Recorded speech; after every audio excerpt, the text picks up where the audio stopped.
The trial of the former CEO of the Croatian postal bank, Josip Protega, and a number of others began today. After the indictment was read, the suspects all entered pleas of not guilty.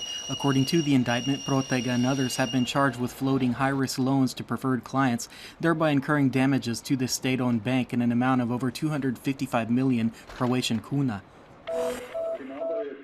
Milijan Brkić, the Secretary General of the largest parliamentary opposition party, the Croatian Democratic Union, has become the center of attention in the ongoing war crimes trial for the killing of 6 civilians in the inland Dalmatian village of Grubori in 1995. During hearings yesterday, an audio recording was played of phone conversations in 2009 in which Brkić, then the National Police Deputy Director, warned potential suspects in the Grubori case that they would be called in for questioning by law enforcement officers. After former Deputy Prime Minister Radimir Čačić was expelled from the Croatian People's Party yesterday, some party members openly criticized this decision by the party's current top leadership.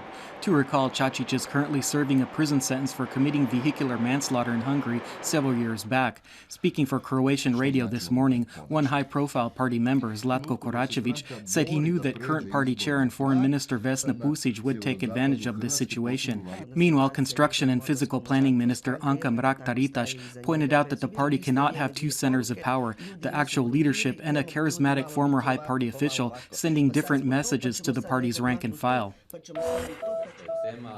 The state-owned agency Hamag Invest and the European Investment Fund today presented a loan subsidy program geared towards small and medium-sized companies.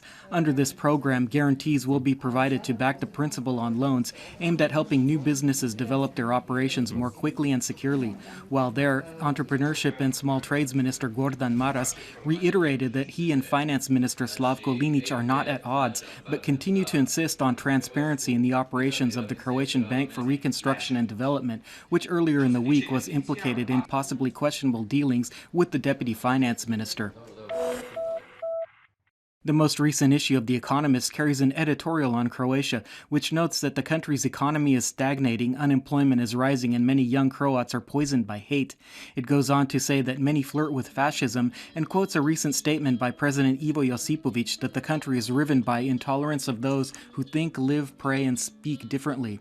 It also states that it is no surprise that the public is losing faith in the country's leaders and the European Union, describing Prime Minister Zoran Milanović as uninspiring, while opposition leader Tomislav Karamarko and his Croatian Democratic Union, burdened by internal corruption, are even more unpopular. In sports, at the European Men's Handball Championship being held in Denmark, competition in Groups A and B has concluded, and Spain and Denmark with the maximum number of points, Macedonia with 2, Iceland and Hungary with 1 each, and Austria with no points, moving on to the second round. Croatia will play the final match in its first round group against Sweden. And finally, the weather forecast for the rest of the day. Skies will be moderately to largely overcast. Occasional precipitation can be expected mostly on the northern Adriatic coast and adjacent inland regions and the Dalmatian interior. Winds inland will be moderate southwestern and southerly and stronger at the higher elevations. Most of the Adriatic coast will get buffeted by moderate to strong and at places gale-force Scirocco winds, which will turn to southern and southwesterly winds in the north. The sea will be moderately to considerably choppy with higher waves on the open seas. Visibility will be good. Afternoon temperatures will generally range from 10 to 16 degrees Celsius throughout the country.